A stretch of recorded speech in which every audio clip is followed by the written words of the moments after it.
आज की राजनीति में अकेले लड़ना आसान नहीं है। गठबंधन ही जीत की चाबी बन चुका है, लेकिन इस खेल में भाजपा बार-बार बाजी मार लेती है। आज समझते हैं गठबंधन की राजनीति में भाजपा कैसे आगे निकल जाती है। इसी विशेष जानकारी के लिए हमारे साथ मौजूद है जाने-माने लेखक संतोष मिश्रा जी। तो संतोष जी, क्या भाजपा ने गठबंधन को सिर्फ जीत की मशीन बना लिया है या फिर इससे कुछ बढ़कर है? देखिए, इससे बढ़कर ये जो जनता के बीच में बीजेपी ने अपनी छवि बनाई है और कहीं न कहीं वो छवि और अच्छी होती जा रही है। तो मुझे लगता है जो विपक्ष में प्रॉब्लम ये है कि विपक्ष के पास मुद्दे नहीं है, वो जो कानून व्यवस्था, चुनाव की व्यवस्था है, चुनाव आयोग के ऊपर ज़्यादा वो टारगेट कर रहे हैं। जब हार जाते तो कहीं न कहीं मुझे लगता है वो भी देखने मिलता है। और जो बीजेपी का दुनिया में संगठन में सबसे स्ट्रॉन्ग है, क्योंकि उनका कार्यकर्ता आपको बूथ लेवल से लेकर राष्ट्रीय लेवल तक मिल जाएगा। और वो कार्यकर्ता मिलेंगे जो आम जन लोग होते हैं, उनमें कोई भतीजावाद नहीं, कोई परिवारवाद की नहीं, नीचे से लेकर ऊपर तक आपको कार्यकर्ता मिल जाएंगे। दूसरा, बीजेपी में क्या है, सभी कार्यकर्ताओं को समान रूप से ही देखा जाता है, चाहे वो कोई कार्यकर्ता हो। वहाँ कोई ये कहानी नहीं है कि ये बड़ा, ये प्रधानमंत्री जी हैं, ये वहाँ दायित्व अलग अलग हो सकते हैं। कार्यकर्ता का विजन क्लियर है, कार्य करने की कार्यशैली बिल्कुल सेम है। तो कहीं ना कहीं चीज़ों का जो बीजेपी को फ़ायदा मिलता है। और दूसरा सबसे बड़ा जो मुझे लगता है कि जो उनकी आपसी गठबंधन में जो बात करनी होती है वो पहले ही हो जाती है कि किस पार्टी को कितनी सीटें देनी या कौन कहाँ से चुनाव लड़ने वाला है। वहाँ चुनाव केवल जो है व्यक्ति पे नहीं लड़ा जाता, विचारों पे भी लड़ा जाता है। व्यक्ति अलग हो सकता है लेकिन विचार सेम ही रहते हैं। तो कहीं ना कहीं मुझे लगता है इन चीज़ों को का फ़ायदा जो है हमेशा बीजेपी को होता है और आगे भी मुझे लग रहा है होता है।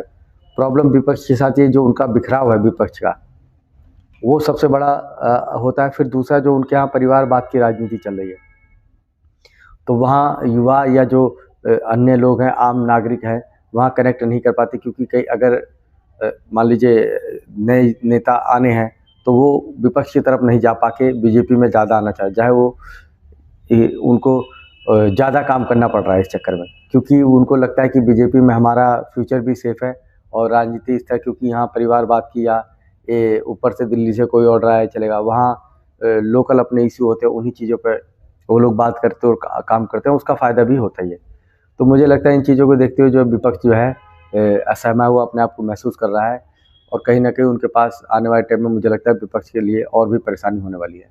सर, क्या गठबंधन के लिए सहयोगी दल मजबूरी में तय कर रहे हैं या फिर उनके पास कोई दूसरा विकल्प नहीं बचा है? देखिए, विपक्ष के पास जो है लोग भी नहीं बचे। मुझे लगता है कि उनको चुनाव जब आ जाता है तो उनके लिए भी एक भारी टेंशन का विषय रहता है कि चुनाव क्यों आ गया है और फिर अब चुनाव लड़ना पड़ेगा, फिर हार जाते हैं वो लोग, तो उसका हार का वो ठीकरा भी नहीं फोड़ सकते ठीक ढंग से। तो मुझे लगता है ये सारी चीज़ें देखते हुए विपक्ष तो यही मनाता होगा मन में कि चुनाव ना ही हो तो अच्छा है।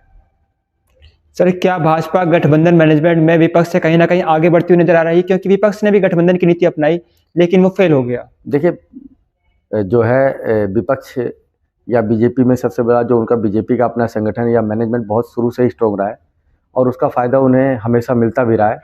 मुझे जो लगता है इन चीज़ों पे आने वाले टाइम में जो स्ट्रॉन्ग, क्योंकि उनके यहाँ कोई ऑर्डर जो है ना एक परिवार या एक आदमी से नहीं चलता है। बीपी उनका अपना एक पोर्टफोलियो होता है काम करने का, इसलिए लोग ज़्यादा उनके प्रति करेक्ट भी होते जा रहे हैं।